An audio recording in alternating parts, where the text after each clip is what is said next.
Hey guys, I'm going to be showing you how to use the Puppet Warp tool. First thing, just make sure your layer is a smart object. To turn to a smart object, just right click your layer, go up all the way until you find convert to smart object, and then just click on it.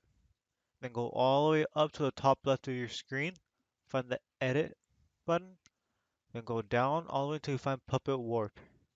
Click on it. Now see, you have this pin for your mouse. Put these pins on the person where the joints will be. This will help you so it'll be more realistic whenever you start warping the person. So let's say I'll put one like near the elbow, or like around like the collarbone chest maybe, like right there where the shoulder will be. One on the knees. After you've added the pins, now I'll be showing you what these things what this stuff is on the top left of your screen. You see like normal expansion, pin depth, auto. I'll be showing you what these do. Now let's do distort. If you click on it, now you see it'll be distort instead of normal. If you start dragging the image, see the distortion of the image? Looks so much more intense. Now if you go back and do rigid, it won't be as elastic as it was before, but I'll just keep it to normal for this example. Now the next one, the one next to it, you click on it says fewer points and more points. Now before you do fewer points and more points, first go to the right until you find the little grid. Click on it, and then you see the mesh. This is what the how the mesh looks like. And if you go back to the previous thing and find more points, as you see, now as you see, there's many more like triangles. The mesh, there's so much more. This will helps you be more accurate. It helps you with like more accuracy with the mesh. If you do fewer points, it won't be as accurate. Now you see expansion right here. If you go to the right, you see the number px, and next to it will be the down arrow. Click on that, and now you can drag this arrow slide. And as you see, the outside of the mesh is actually expanding. So you see right here, and now this is all connected. So if I move it, these are pretty much connected. While if I lower it, let's say to like 0, now they're not connected and it's just on the main area. Now with pin depth, depending on the pin that you've selected, and you see these two little bones right here, this will make that pin that's selected go below the other pin and image.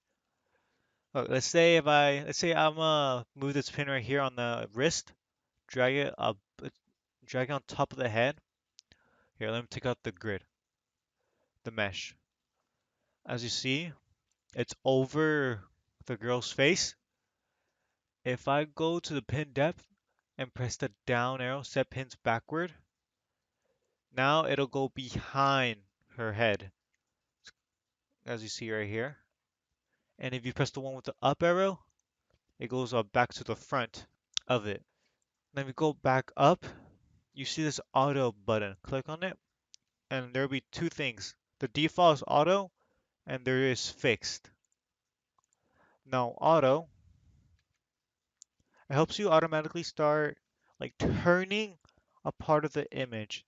Now I'll be using the pin on the elbow for the example. Now let's say you have it on auto. As you see, the arm, the wrist, the hand, and everything starts to go with the pin, like where you're moving it. Starts to automatically turn it. But if I go to fixed, as you see, it looks the same direction. It will not move or change. And now that we're on fixed, let's say you do want to move it, like you want to change the angle of this part of the arm. If you hold Alt, you'll get the circle. This helps you automatically move that part of the pin. Or if you want to just do it another way you can do it is just go all the way up till you find the number next to fixed or auto, whatever you have it. This helps you set the pin rotation here too. Let's say if I put 10, you're gonna see like say like 100, automatically does it. And if you go back to auto, if you just move it, see it also does the number for you. You see on the top. An extra couple of little tips with the pins is if you press backspace or delete, it deletes the pin, or just right click on it and delete pin and press delete pin. Let's say I want to move a part of this body right here, her body and her arm together. Hold shift and then you can have like multiple pins selected. Now you see the arm and her body's moving. And then after you're done, just press the check mark on the top of your screen or press enter. And then if you go to your layers panel, you see this puppet warp below your image that you added the puppet warp on. And then just press I, and you see like changes that you might have made. Well, that's how you add the puppet warp. Thank you for watching, and I'll see you next time.